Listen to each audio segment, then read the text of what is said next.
La intermediaria, que era el ARN, en el proceso llamado transcripción, en el cual participan también varias enzimas, la ARN polimerasa.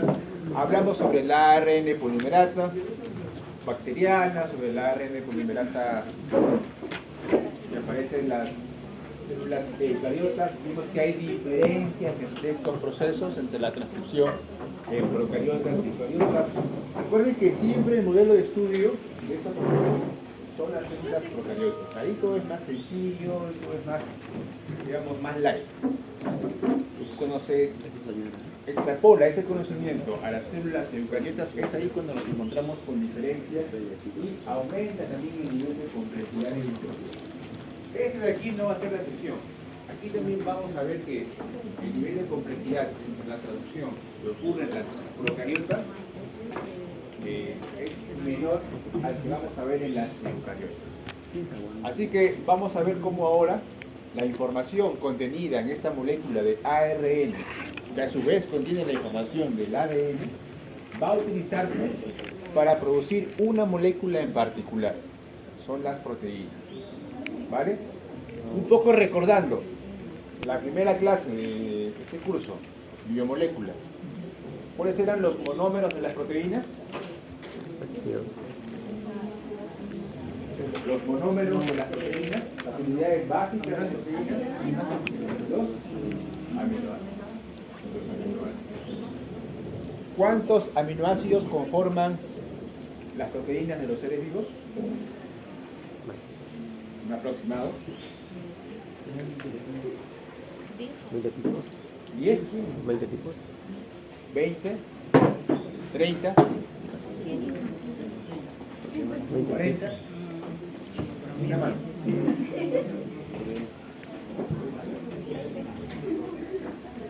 A ver, recuerden que los aminoácidos se pueden clasificar como aminoácidos esenciales y aminoácidos no esenciales. ¿Está bien? Los esenciales son los que nosotros requerimos ingresarlos a través de la dieta, a través de la alimentación. Y los no esenciales, el propio cuerpo lo puede sintetizar. ¿Está bien? Habían 10 aminoácidos esenciales y 10 aminoácidos no esenciales. Entonces, en total, 20 aminoácidos son los que conforman, miren, todas las proteínas de los seres vivos. Así que vamos a ver cómo se forman esas proteínas hoy, a través del proceso de la traducción. Entonces, hablaremos sobre características de la traducción, las etapas de la traducción y la diferencia entre la traducción realizada en las procariotas y, por supuesto, en las eucariotas, que es sobre todo el tema de sus unidades. Al final, espero que ustedes se lleven este conocimiento a sus casas, a sus mentes, y lo apliquen en el momento oportuno. Primero, sepan comprender cómo ocurre este proceso de la traducción, comprendan las diferencias entre la traducción en procariotas y eucariotas y comprendan las etapas específicas que abarca este proceso muy importante. En realidad, tanto la replicación como la transcripción y la traducción se dice precisamente el dogma central de la biología molecular, porque es en lo que gira todo el estudio de esta rama de la ciencia, la biología molecular, más específico. Entonces, así como en la replicación, así como en la transcripción y ahora la traducción que veremos, siempre hay un inicio, una etapa intermedia y una, digamos, una etapa final. Un poco recordando, en la replicación, recuerden que había un sitio de origen de replicación que en bacterias se llamaba Oricel. A partir de ahí comenzaba la replicación, venían estos complejos de enzimas y moléculas abriendo la cadena de ADN, rompiendo nuevamente la cadena de ADN, la guicasa, por ejemplo, moléculas que se unían a las cadenas sencillas para evitar que vuelvan a unirse por complementariedad, etc, etc, etc. Lo que usted ya sabe. Aquí también va a haber un origen, donde va a comenzar la traducción. Pregunta para ustedes. ¿Dónde comenzará? ¿Dónde comienza la traducción? A ver, si hoy día hubiera una evaluación, una ejercicio de la aplicación individual. ¿Dónde? Cuando pasa por el cromosoma, inicia No tanto. Sí, el ribosoma va a intervenir de forma activa. Pero cuando viene el ARN mensajero. El ARN mensajero, recuerden, tiene la información para codificar una proteína. Recuerden que hay varios tipos de ARN. El ARN ribosomal, el ARN de transferencia, pero solamente el ARN mensajero contiene la información para codificar una proteína. Y la respuesta va por ahí, ¿ah? La respuesta va por ahí, en el ARN mensajero. Pero, ¿qué habrá en el ARN mensajero que marcará el inicio de la traducción? Según Wikipedia, según el Rincón del Vago, según Aula Fácil, Khan Academy. ¿Qué dice Khan Academy? La traducción tiene lugar en el ribosoma, en el citoplasma de la célula, donde se lee el ARN que se traduce en la formación de cadenas de aminoácidos que genera la proteína sintetizada. Ya. Ha hecho muchas cosas ciertas, pero no ha respondido la pregunta. ¿Dónde inicia? Por aquí su compañera dijo algo ya. En el ARN mensajero. Y la respuesta va por ahí. ¿Qué tiene o qué debe tener este ARN mensajero para que inicie la traducción? ¿Ribosomas? No. Más en el canal. A ver, joven. Vamos a dibujar aquí un ARN.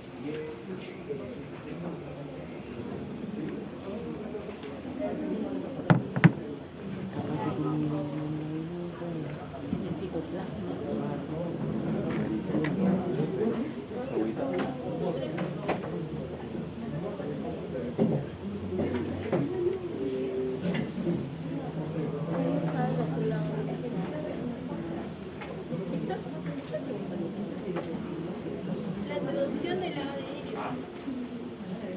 Acá dice en el citoplasma, pero Sí, dice en el citoplasma. El ARN mensajero lleva la información genética del ADN al citoplasma. es el mismo.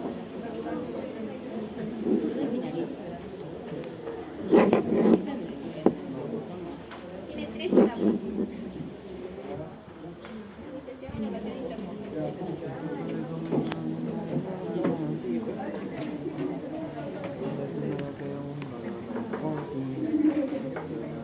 Ahora, ¿qué más hacer esto?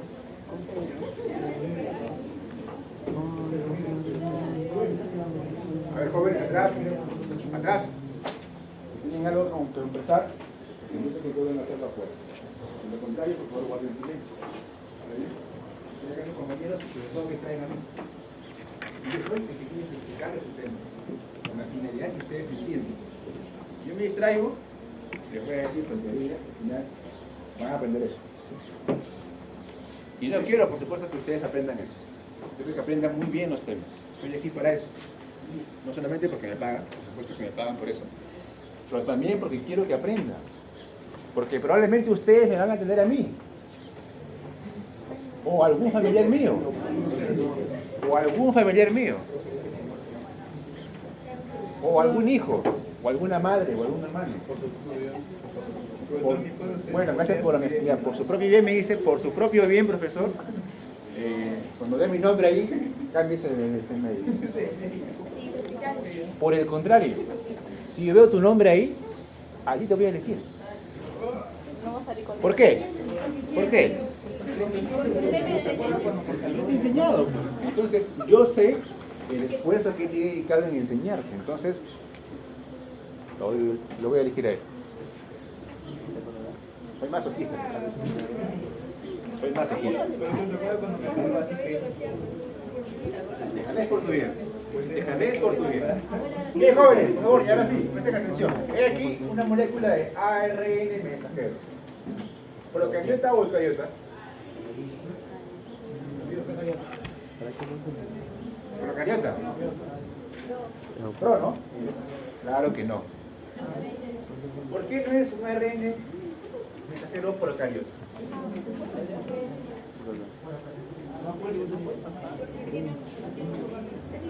Si le pusiera este dibujo en la prueba.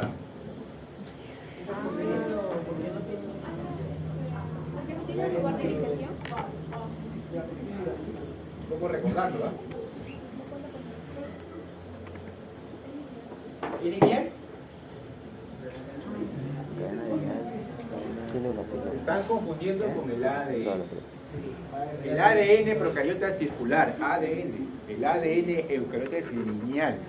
Tiene diversos ¿Qué dibujado? ¿ADN o formas. RN? ARN, ¿está bien claro? ARN. Chicos, por favor, comprensión lectora. Hay que mejorar la comprensión lectora. También hubo un problema que los educadores ven, sobre todo en esta generación del TikTok, del Facebook, del Instagram, de las redes sociales, en donde ya los chicos no leen nada, solamente se ponen a leer los TikToks, los tweets de personas que realmente no valen la pena. Así que por favor, mi sugerencia personal, lean un libro.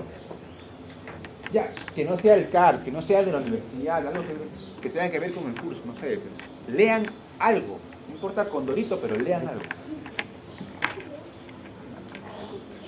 Y también, por favor, sugerencia, escriban. Pero no me refiero a, ya, sino de tomar su lapicero, una hoja en blanco y ponte a escribir. Sí, haz eso que no haces con, digamos, con frecuencia. Porque eso también fortalece áreas cognitivas que estamos perdiendo, porque ahora todos celular, celular, celular. Es más, escribimos como pensamos que se debe hacer. Estamos un poco desnaturalizando también la escritura, el idioma. Así que por favor, lean un libro y escriban algo. No sé, su diario, ¿no? Oye, me pasó esto, voy a la universidad, algo, lo que sea, escriban. Listo, ahora sí, volvamos al tema. Se acabó el momento de reflexión.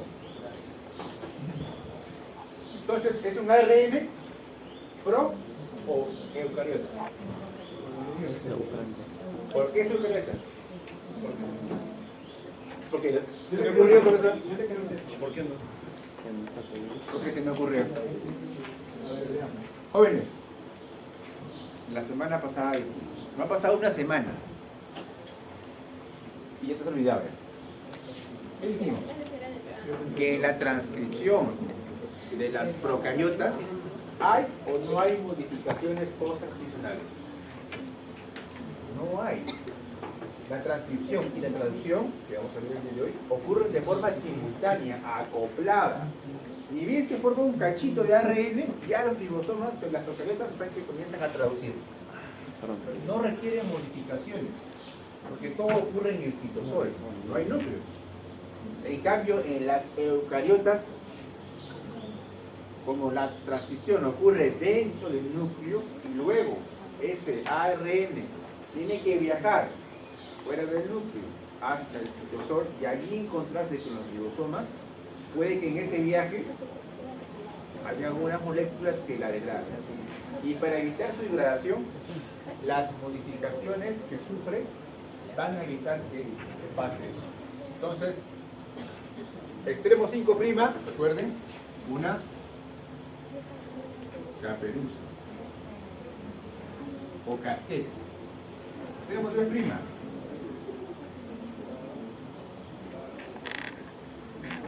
una cola poli-A. Entonces nos encontramos frente a un ARN mensajero eucariota. ¿Habrá intrones? Intrones, ¿habrá? Es un intrón.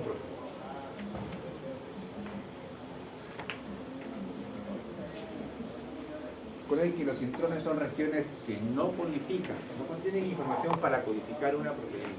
Y durante la modificación del ARN mensajero eucariota se eliminan los intrones, solo quedan los exones. Ya estoy un poco pensando en las preguntas que voy a hacer en la evaluación. Entonces,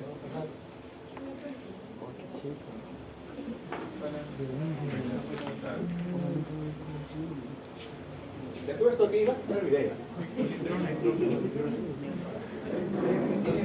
Los intrones. Ya. No, pero ese no era el objetivo. Ese es el repaso de la clase anterior. Ah, ya. El inicio. Hablamos del inicio de la introducción. Y por ahí su compañera dijo, profe, ¿cómo comienza acá en el ARN? Sí, efectivamente.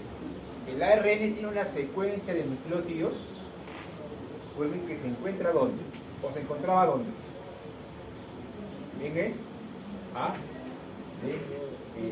Recuerden que la clase anterior hablamos de transcripción. ¿Qué se transcribe? La información contenida en el ADN. Recuerden que había una hebra molde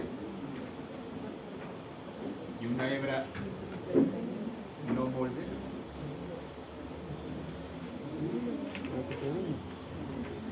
La ARN polimerasa, recuerden, tomaba la hebra molde y comenzaba a generar un transcrito de ARN, cuya secuencia de nucleótidos es complementaria a la hebra molde. De manera que la secuencia que está aquí es similar a la que se encuentra aquí. Esto ya lo explicamos la semana anterior. Y aquí está el gen. Aquí está la secuencia del gen. Y aquí también está la secuencia que va a marcar el inicio de la traducción. ¿Cuál será? Vamos a verlo ahí en clase, precisamente. Esto de aquí ya hablamos. Aquí están todos los elementos que participarán en este proceso. Está el ARN mensajero, están los ARN de transferencia, están por supuesto los ribosomas. Y aunque no figura acá, hay un conjunto de reglas, así como en nuestro idioma. Hay reglas gramaticales que nos permiten armar oraciones, leerlas de forma adecuada para que transmitan información que podamos entender. Aquí también hay un conjunto de reglas gramaticales, entre comillas, que nos permitirán leer la secuencia de nucleótidos. Entonces, en nuestro idioma, el castellano, no se llama español, es el castellano. Entonces, en el castellano, las letras que conforman el abecedario, ¿cuántas son? 24. ¿Cuántas son? 27 letras. ¿Sí? No sé, le estoy preguntando porque yo tampoco sé. 7 contando con la I. 27 contando con la ñ. La ñ no está, ¿no? ¿Qué figura, no? La ñ sí. ¿Sí? Lo que no figura son CH, RR Y la Y, ¿no? Ya ven. Entonces, según ustedes son 27. Miren, con esas 27 letras, el castellano funciona bien. Solo que para poder armar palabras, frases entendibles, hay que ordenarlas de forma adecuada, ¿verdad? En la biología molecular ocurre algo similar. El ADN también está formado por letras, pero no son 27 letras que las conforman, son solamente 4. Ya ustedes saben cuáles son, ¿verdad? Son las bases nitrogenadas: adenina, citosina, guanina y uracilo. Entonces, esas bases las encontramos acá. Y están ubicadas de forma secuencial en el ADN, en las dos cadenas. Y el ARN va a tener también esas, digamos, esas letras. Con la excepción que en vez de aparecer timina, acá van a aparecer los uracilos. Entonces, miren, con esas 4 letras, el ribosoma va a tener que leer la información contenida aquí, en el ARN mensajero. ¿Cómo lo va a leer? ¿Cómo comenzaría a leer el ribosoma esto que está aquí? Colón por colón. Las reglas gramaticales, por así decirlo, lo impone Auge, el código genético. ¿Ya por ahí? auge y termina Entonces, en hay un código genético. Así como acá hay una Real Academia de la Lengua Española que establece las reglas gramaticales en nuestro idioma el castellano, el código genético asume esa función. Nos dice cómo leer esta secuencia de nucleótidos que están aquí. ¿Y cómo se lee? Dice, primero, en tripletes. Es decir, esta secuencia se va a leer de 3 en 3 nucleótidos. Pero eso nos trae una pregunta. ¿Cómo comenzar a leer esto? ¿Así? C-G-U o G-U-A, ahí también hay tres, ¿verdad? O U-A-U.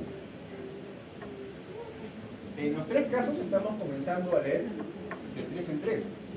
Pero, ¿cuál es la forma correcta de hacerlo?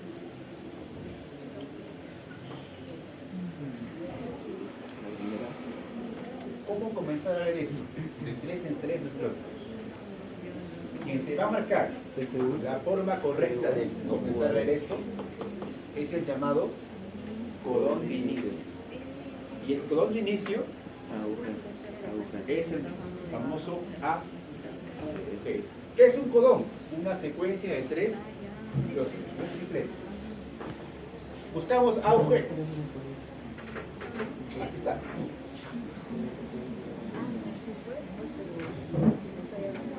Ahí está el auge. Entonces, el auge, este codón de inicio, te dice, a partir de aquí, considerándome a mí, incluyéndome, tú vas a leer de tres en tres. Entonces, ahí está el primero, ahí está el segundo triplete, tercer triplete, cuarto, y así va a comenzar a leer.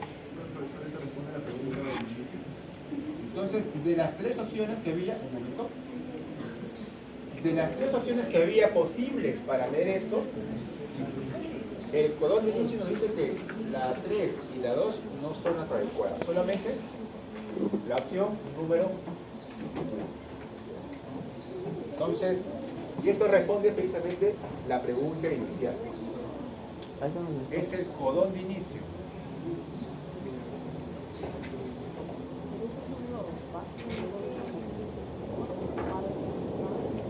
Quien marca el inicio precisamente de la traducción. Nos dice, a partir de aquí, tiene que leerse de tres en tres glóticos. ¿Quién lo va a leer? El ribosoma. Lo va a leer el ribosoma. Pero el ribosoma se va a valer de otra cosa para poder leer este codón de inicio y los demás codones que aparezcan. Es otro tipo de ARN, el llamado ARN de transferencia. Y ese ARN de transferencia, miren ustedes, tiene una secuencia complementaria a los codones que aparecen aquí, incluido el codón de inicio.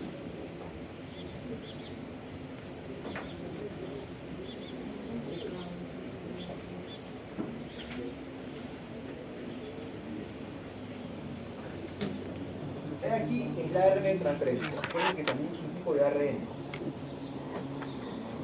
Entonces, si tiene una secuencia complementaria, ¿cuál será? Si es auge, ¿T? Ah, eso es.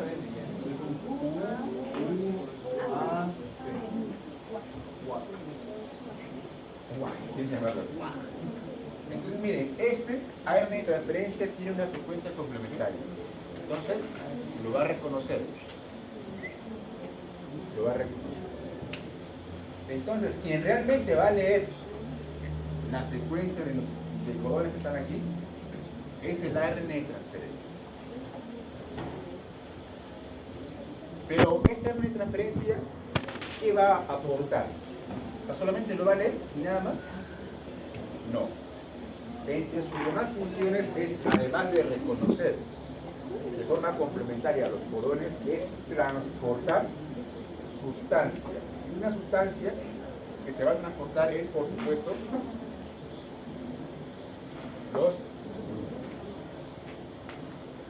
los aminoácidos. Entonces, este ARN de transferencia es una molécula intermediaria que permite leer los codones que aparecen en la secuencia de ARN mensajero y a su vez transporta aminoácidos.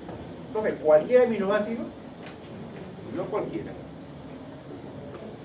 va a estar transportando o portando un aminoácido en particular, cuyo codón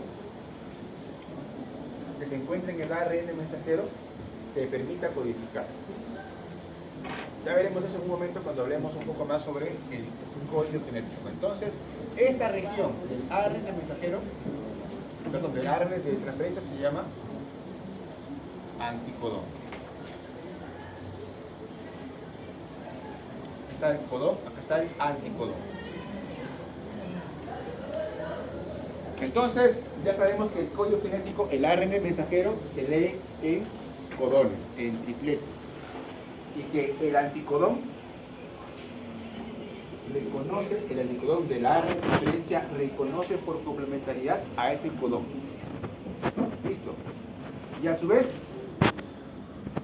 porta a los aminoácidos. Hablemos ahora un poco más sobre las características, estas reglas gramaticales del código genético. Entonces, una de ellas es que es universal, es decir, en casi todos los organismos vivos que están en nuestro planeta, la forma en que se va a leer el ARN mensajero es la misma, en codones, y estos codones van a estar codificando para un aminoácido en particular. Esta regla se cumple a rajatabla, excepto siempre hay una oveja negra en la familia, en las procariotas. Ahí no se va a cumplir en ocasiones estas reglas que indica el código genético. Es no superpuesto. ¿Qué quiere decir eso? Acá al comienzo nos dice que habían 3 posibles opciones de leer, ¿verdad? Las 3 no son válidas, solamente una de ellas. Entonces, no hay 3 formas de leer, o más formas de leer que el ARN mensajero, o la secuencia que aparece aquí. Solamente hay una forma correcta, es decir, no podemos leerlo de la forma que querramos, no es superpuesto. Hay solamente una forma correcta de hacerlo, y eso te lo va a indicar el codón de inicio. ¿Es degenerado? ¿Es un enfermo? No. A mí me gusta decirle que es redundante. Es redundante, es decir, está que repite las cosas una y otra vez. Así como cuando vas de repente a visitar a tu abuelito, ¿qué hace? Te cuenta la misma historia que ya te contó hace 3 días, de nuevo te la cuenta todito. Y diferente. Te lo cuenta y te lo cuenta. O sea, es repetitivo. Vamos a ver de qué manera es repetitivo en un momento. Y por último, van a haber codones que no van a codificar para ningún aminoácido. Vamos a ver eso aquí. Este es el código genético, la tabla que contiene esta secuencia de 3 nucleótidos: primer nucleótido, segundo nucleótido, tercer nucleótido. Recuerden que un codón, vamos a ponerlo por aquí, recuerden que un codón, acá,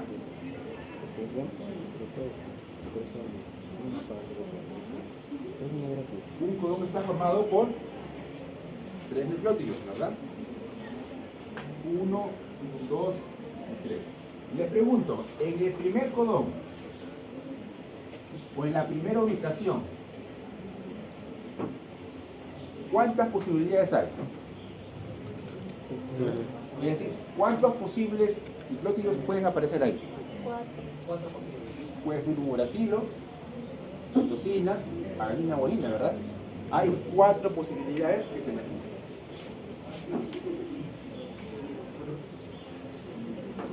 En el segundo,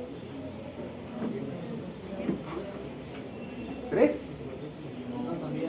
También puede estar un uracilo, puede estar una citosina, una adenina, una guanina. También hay 4 posibilidades. En el tercero, también 4.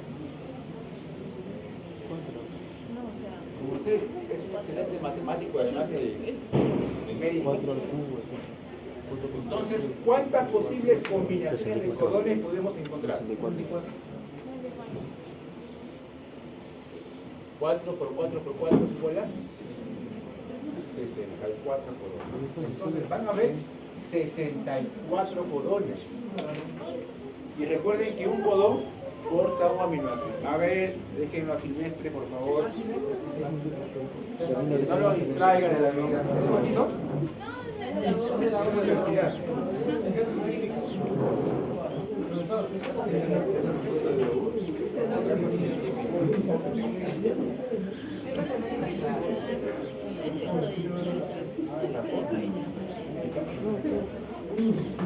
repente quiero meter un poco de biología celular para entender la naturaleza humana. Ya, a ver, listo. Vuelvan, por favor, retornen.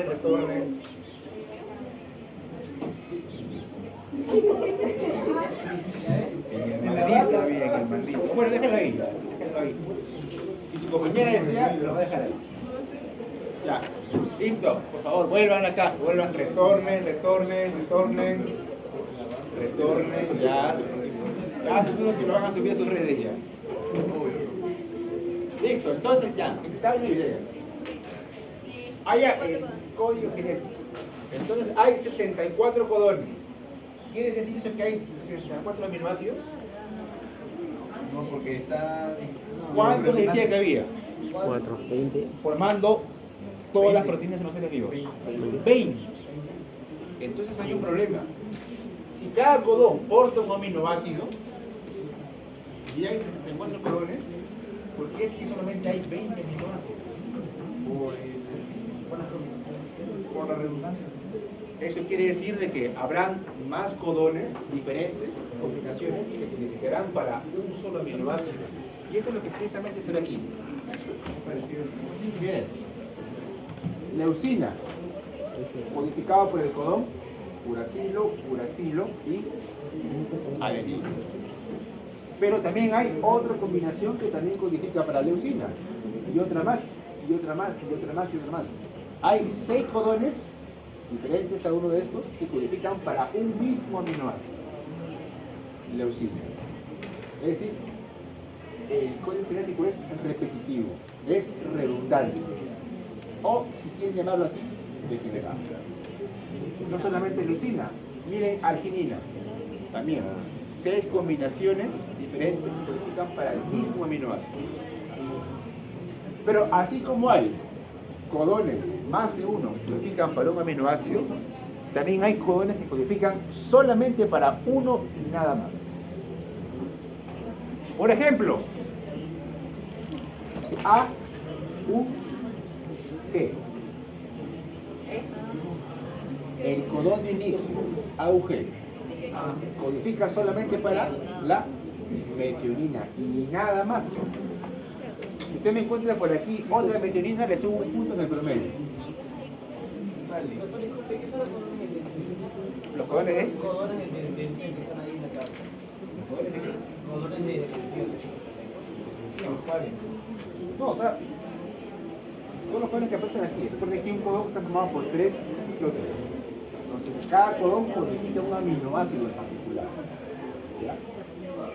Entonces, hay solamente un codón que está codificando para metionina. Y también solamente hay un codón que codifica para triptófano. Es el UGG. No hay otro codón que codifique para triptófano. Triptófano. Triptófano. T. Y hay también codones que no codifican para ningún aminoácido. Son los llamados codones de para, los codones stop. Ahí está el UAA, el UAG y el UGA. Son 3 codones que cuando aparecen en la secuencia del ARN mensajero marcan el final de la traducción. Entonces, volviendo a la imagen, ¿cuál será?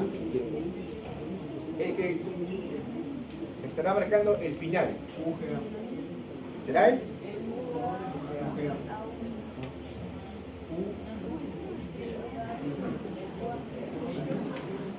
Entonces, hay un codón que marca el inicio de la traducción y un codón que va a estar marcando el final de la traducción.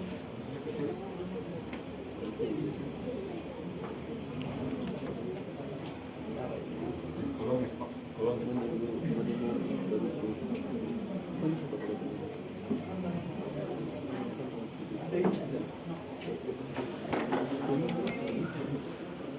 exactamente lo mismo que lo anterior. Esta es otra forma de representar el código genético. Ahí están las 4 letras principales. Ya hablamos un poco del ARN de transferencia. Solamente indicarles de que hay 2 partes específicas e importantes del ARN de transferencia que acá se deben indicar. Uno es el llamado brazo del anticodón. Aquí se encuentra el anticodón, complementario al codón. Y este que de aquí se llama el brazo aceptor de los aminoácidos. Es decir, el aminoácido va a unirse a este ARN de transferencia, específicamente aquí, en el extremo 3'. A ese va a unir el aminoácido. Lo demás por ahora no nos interesa. En el extremo 3'. Ahí se va a unir el aminoácido. Ahora, hay una teoría que trata de explicar por qué este código genético es redundante, es repetitivo, es degenerado. Es la hipótesis del bamboleo. ¿Qué dice esta hipótesis? De que este código genético es redundante. ¿Por qué? Porque las uniones complementarias de nucleótidos del codón y el anticodón a veces no es muy estable. Sobre todo, ¿dónde? En las posiciones finales. Por ejemplo, aquí tenemos un codón que aparece en el ARN del mensajero. Va a ser reconocido por su anticodón, el ARN de transferencia. Entonces, lo habitual, lo común es que el uracilo se una de forma complementaria ¿con quién? Con la adenina, porque son complementarios. Miren lo que ocurre. Aquí también ocurre lo mismo. Y la citosina con la guanina. Pero miren, en la posición número 2 y en la 3, la hipótesis del bamboleo dice que en estos lugares a veces se dan uniones inespecíficas. De manera que puede unirse la citosina con la adenina. Unión inespecífica. No son complementarios, pero puede darse. Aquí también. El uracilo con la guanina. Acá otro ejemplo. Siempre el primer codón inicial va a ser unión específica, pero los siguientes pueden variar. Sobre todo la tercera posición. Miren, guanina con el uracilo, con la adenina. Uniones inespecíficas. Entonces, esto de acá, ¿qué va a causar? De que un codón sea capaz de reconocer, un anticodón sea capaz de reconocer más de un codón, causando precisamente esta, digamos, degeneración del código genético. Entonces, la hipótesis del bamboleo explica cómo es que es degenerado o repetitivo este código genético. Ya saben, básicamente radica en que se dan uniones inespecíficas entre las 2 últimas posiciones de estos codones y anticodones. Otra vez el ARN de transferencia, del cual ya hablamos. Hay una enzima importante. Hasta aquí solamente les he mencionado de que el ARN de transferencia ya se encuentra unido al aminoácido. Pero esto no ocurre siempre o en todo momento. El aminoácido puede estar libre en el citosol, así como también el ARN de transferencia. Y tienen que unirse para que pueda pasar esto de acá. La encargada de hacer esto, unir, es una enzima llamada aminoácido ARN de transferencia sintetasa. Porque el nombre es muy largo, solamente vamos a decirle aminoácido. Entonces, ¿qué va a hacer la aminoácido sintetasa? Va a reconocer a sus sustratos. Son 2. Un aminoácido, no cualquier aminoácido, y un ARN de transferencia, tampoco cualquiera. Entonces, esta enzima va a estar reconociendo ¿qué cosa? Al anticodón y al aminoácido. Y cuando los reconoce, se unen a la enzima, se van a unir, claro, con el gasto de energía, y va a formar este aminoácido ARN de transferencia, que es el ARN de transferencia, digamos, activo, listo para que pueda participar en la traducción. De manera que, si hay 20 aminoácidos que conforman todas las proteínas en los seres vivos, hay aproximadamente unas 20 enzimas como estas, que son capaces de reconocer a cada aminoácido y su ARN de transferencia específica. Por eso que van a ver valine ARN de transferencia sintetasa, valine ARN de transferencia sintetasa y así. Unas 20 enzimas como estas más o menos. No, también reconoce, además del aminoácido, reconoce al anticodón del ARN de transferencia.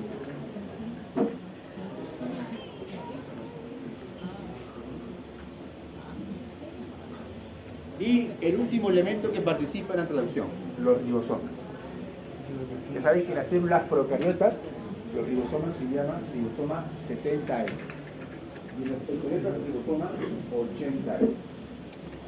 Además de ello, recuerden que los ribosomas están formados por dos subunidades. Una subunidad mayor y una subunidad menor. Entonces, la función de los ribosomas, ¿cuál será? ¿Qué aquí un ribosoma? Subunidad mayor, imaginemos que es el ribosoma eucariota del ribosoma 80S. Subunidad mayor, subunidad menor. 60, 40. Listo. Entonces, los ribosomas tienen regiones o partes. Pero ojo, no es que las tengan en sí, sino que les han denominado región o sitios para que cuando se explique la traducción se entienda mejor. Entonces, vamos a encontrar un sitio llamado sitio A.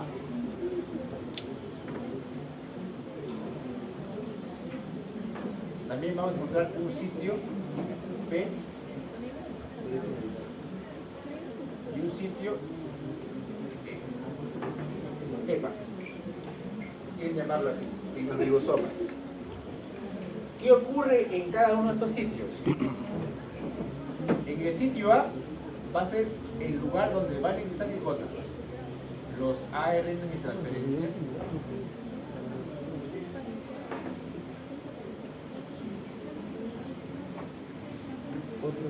Cortando los aminoácidos. Por eso que tiene su nombre. A, porque aquí van a entrar los aminoácidos. Los aminoácidos. Entonces le llaman sitio A. Sitio P. Se le llama así porque acá se va a dar la reacción química que va a unir a los aminoácidos. ¿Recuerda usted cómo se llama ese enlace que une a los aminoácidos? Enlace peptídico. Entonces, sitio P por el enlace peptídico. Entonces, aquí se va a formar el enlace peptídico.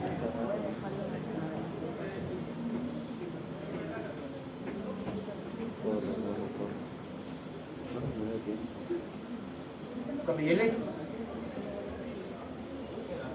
Escape. Entonces, una vez que se forma ya el enlace peptídico entre los aminoácidos, por aquí va a salir el ARN de transferencia que ya dejó su aminoácido.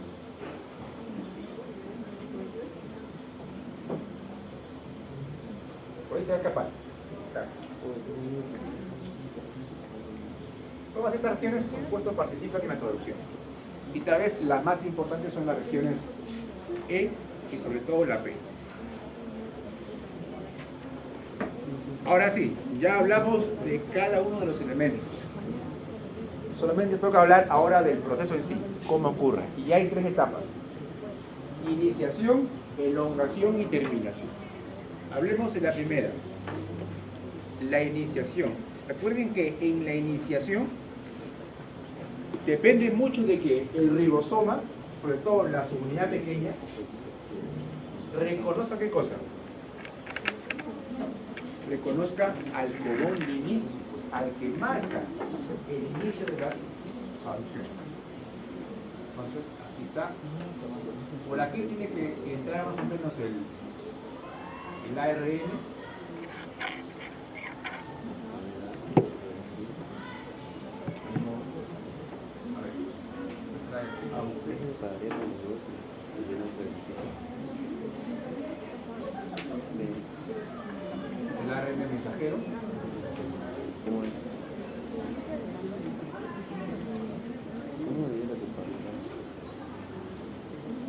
Eso es lo que pago.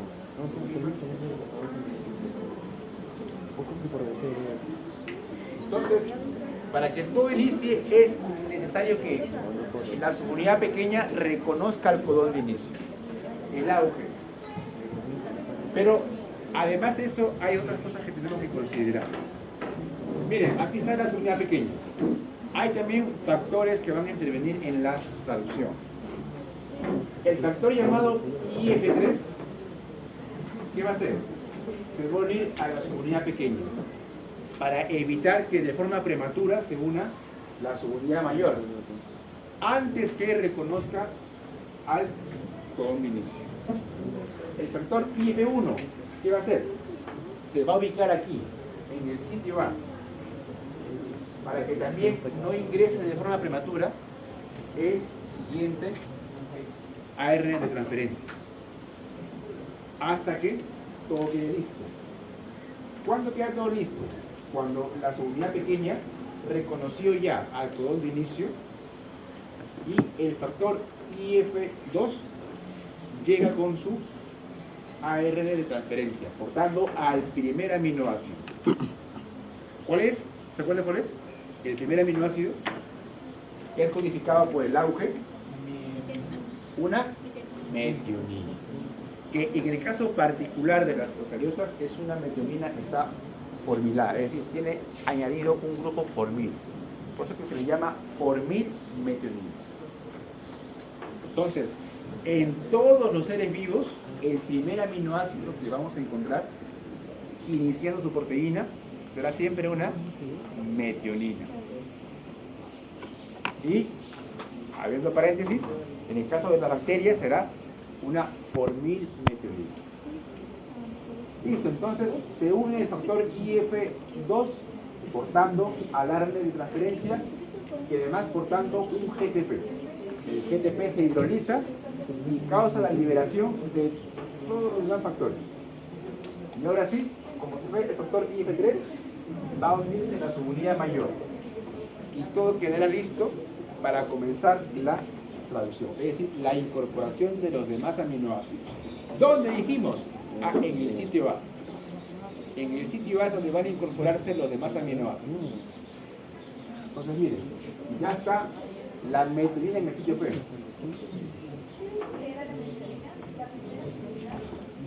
El primer aminoácido que encontramos en las proteínas.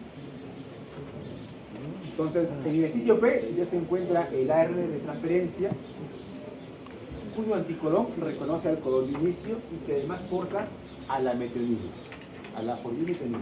Ahora, en el sitio A, ¿quién va a entrar? El siguiente ARN de transferencia, cuyo anticodón reconozca la secuencia que se encuentra en el siguiente codón del ARN de transferencia. Y va a aportar también su aminoácido. Se une. Y luego que se une, va a darse la formación del enlace peptídico. ¿Dónde? Aquí en el sitio P. Se forma el enlace peptídico entre los aminoácidos, el que estaba en el sitio P y el que entró en el sitio A. Se une. Entonces, el primer ARN de transferencia le cede al siguiente su aminoácido, su metionina. Y luego va a desplazarse un codón al extremo 5'. Hasta aquí no he hablado de factores. Hay dos factores que aquí están interviniendo. El factor llamado FTU, cuya función es solamente transportar el sitio A al ARN de transferencia. Pero el siguiente factor llamado EFG cumple un rol importante. ¿Qué hace? Una vez que se forma el enlace peptídico, está desplazando al ribosoma un codón en dirección 5', 3'. Para que cuando ocurra el desplazamiento, ahora el sitio A que estaba ocupado se encuentre ahora libre. Y el codón que estaba en el sitio P, o el ARN de transferencia que estaba en el sitio P, ahora pasa al sitio E. Claro, como ya se dio su aminoácido, ahora a partir del sitio B va a salir. Y el sitio A va a quedar libre para que ingrese otro ARN de transferencia. Y esto va a ocurrir vez tras vez, hasta que en el sitio A aparezca el codón de stop, el codón de terminación. Y cuando aparece el codón de terminación, van a intervenir también factores, los llamados factores RF, de la palabra en inglés release factor, factores de liberación. ¿Qué hacen? El primero de ellos se une al codón de terminación. Ojo, el codón de terminación no es que se va a unir un ARN de transferencia, se une el factor, que es una proteína. Se une ahí, lo reconoce y sirve como punto de unión para que se una el siguiente factor, el EFGT, que viene junto con un GTP, el cual se hidroliza y separa todos los elementos que estaban participando en la traducción, entre ellos la proteína que se estaba formando. Y así, de forma sencilla, termina la traducción. Ojo, en procariotas. En procariotas. ¿Ocurre algo similar en las eucariotas? Claro que sí, pero un poquito más complejo. No necesita nada. Si no, miren ustedes.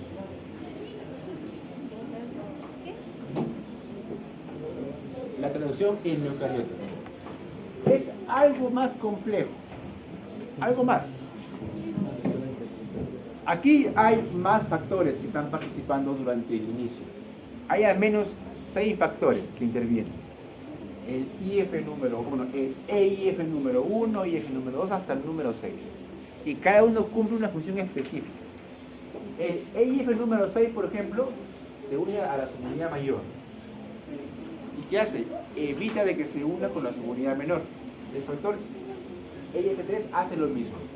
Se une a la subunidad menor y evita que se una con la subunidad mayor. No sin antes se unan a la subunidad menor los elementos que requieren que se unan para que inicie la traducción. El factor EIF1 permite de que se una el factor EIF2, el que está aportando al ARN de transferencia, con su primer aminoácido, una metionina. Y aquí hay una diferencia, digamos, clave. Luego van a intervenir el factor EIF4, que es un complejo de varios factores. Y miren, se va a unir aquí. Vamos a dibujarlo con rojo. Aquí se van a unir los factores. A la caperuza, al casteca, al capuchón. Aquí se va a unir el complejo EIF4. ¿Para qué? Porque uno de los factores del complejo EIF4, el llamado EIFB, va a ayudar a rastrear el codón de inicio al AUG, una vez que se une con él la subunidad pequeña.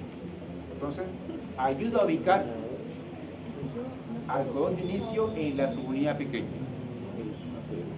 Y luego vienen los demás factores, hasta que viene el último, el EIF número 5, que está aportando un GTP, el cual se va a hidrolizar y va a causar la liberación de los demás factores, todos. El complejo IF4, el factor 6, el 3, el 1, el 2, todos se liberan. Y ahora sí viene la subunidad mayor, se une a la subunidad menor y ya tiene al codón de inicio en el sitio P, para que comience la traducción. Y aquí, al menos a partir de aquí, ya es algo más familiar. Entonces, en el sitio P ya está el primer ARN de transferencia aportando a la metionina. El sitio A queda libre para que ingrese el siguiente ARN de transferencia. Y lo va a hacer con la ayuda del factor llamado EIF1A. Así como había uno igual en las procariotas, aquí también lo podemos ver. Lo ubica ahí, se da enlace peptídico en el sitio P, y luego hay otro factor que le hace el desplazamiento, trasloca el ribosoma en sentido 5' 10', dejando libre al sitio A para que otra vez el factor EIF1 alfa ingrese al sitio A al siguiente ARN de transferencia. Y esto va a ocurrir vez tras vez, hasta que aparezca en el sitio A, ¿qué cosa? El el codón de terminación, el codón de stop. Cuando aparece, va a pasar lo mismo que en las procariotas. Un factor llamado ERF1, un factor de liberación, reconoce al codón de terminación, se une y sobre este se va a unir el factor ERF3, que se encuentra unido a un GTP. El GTP se hidroliza y causa la separación de todos los elementos que estaban participando hasta ahí en la traducción, incluida la proteína que se formó. Y así termina la traducción en eucariotas.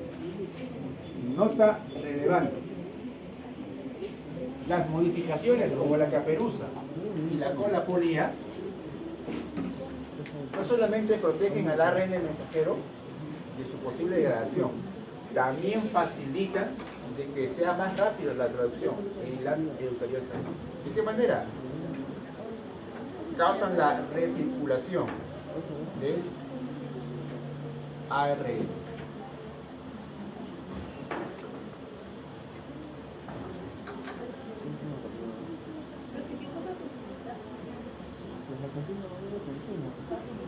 La circulación o recirculación del ARN mensajero. Y es que la caperuza va a unirse con el extremo con la cola polía, con la ayuda de los factores EIF4F.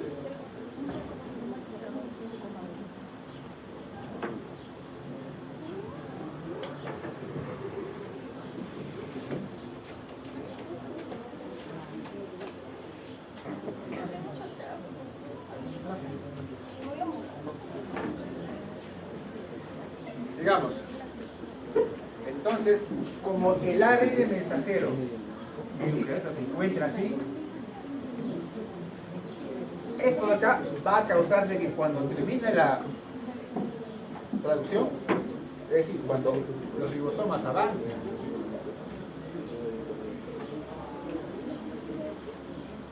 por el ARN mensajero y se encuentre con el codón de inicio, perdón, con el codón de stop, rápidamente se liberan y nuevamente vuelven a unirse para rápidamente volver a generar otra proteína más. Entonces, quedar de esta forma es ideal para que sea un proceso mucho más rápido. En el caso de las eucariotas. ¿Qué pasó? ¿Quién no oyó? La mosca. ¿Un preview? Es el pasillo. Sí, la fija, la fija. Que me estoy confundiendo entre eucariotas y procariotas. Sí, es... En realidad este tema solamente lo vemos en biología por una semana.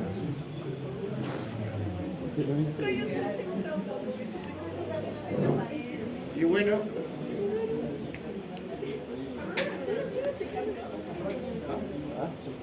es que si por ahí ya me están grabando, por ahí que Ya pasan, por favor, pasan. pasen por favor esta grabación. Pregunta. A ver qué han entendido. Si tengo tres nucleótidos A, T, G que pertenecen a una molécula de ADN, señale el codón que se formaría a partir de estos. ¿No puedo ver aparito? No, yo no lo sé. No me sé cómo hacer.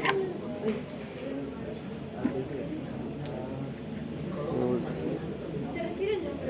UAC, que curiosamente es el anticodón de inicio. Acá esta pregunta le falta indicar algo más. Si estos nucleótidos se encuentran en la hebra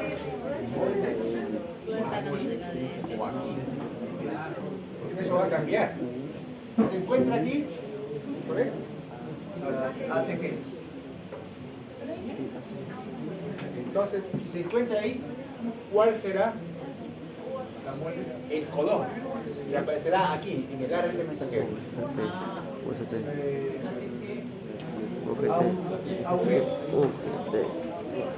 Sí, UGT. auge. ¿Será? ¿Hace? ¿Sí? No, ¿Por qué no? porque es parecida a la de la Ninguna corresponde que no. Pues. Dijimos que la secuencia que aparece aquí es la misma que aparece en el ARN mensajero. Porque aquí está el gen. Aquí está la secuencia del gen. Va a ser la misma. Entonces será A, T, A, U. Porque no aparecen timinas en los AR. Ahora sí la pregunta tiene sentido. Curiosamente es el codón de inicio. Metionina. Es el codón de inicio. Pero profesor, algo que no me queda claro, o sea, si el ADN se va a Sí, da, ¿no? Lo que varía es los demás, la timina solamente. la timina y... Sí, ayuda. Mira, que depende mucho la hebra. La hebra que no sirve como molde, la secuencia que aparece ahí es la misma que aparece en el ARN del mensajero. Solo que en vez de timinas aparecen uracinas. Ah, ya entendí. Siguiente pregunta. Aquí tenemos una secuencia de codones que aparece en la hebra molde del ADN. Aquí está la secuencia de codones que aparecerán en el ARN del mensajero. ¿Es la misma?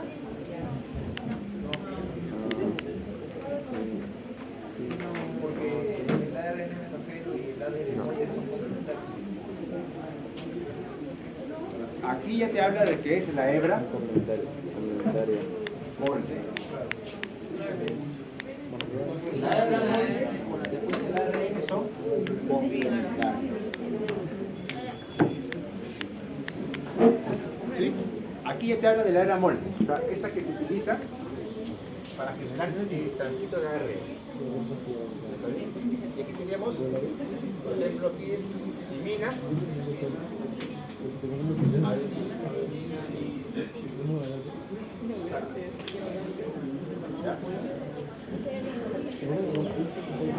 entonces, pregunta. A partir de esta secuencia de codones del ARN mensajero, ¿cuántos aminoácidos tendrá esa proteína?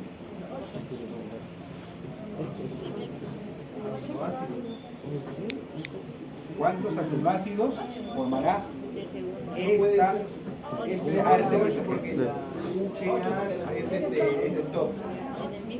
Puede ser 8. A ver, acá aquí hay metionina, clorina, leucina, glicina, glicerina, isoleucina, valine, otra isoleucina. Ahora son 7. 1, 2, 3, 4, 5, 6, 7, 8. ¿Y? ¿Uga? No. ¿Codón? Stop. No codifica para ningún aminoácido. Tampoco va a ser el lugar para que se una ningún ARN de transferencia. Recuerden, cuando aparece el codón de stop, se unen solamente proteínas que actúan como factores de liberación. Entonces, igual, acá no va a haber ningún anticodón que se une. Entonces, lo de aquí suele preguntarse en la evaluación final, algo clásico. Así que eso apréndenselo bien. Y bueno, sería todo por hoy, jóvenes.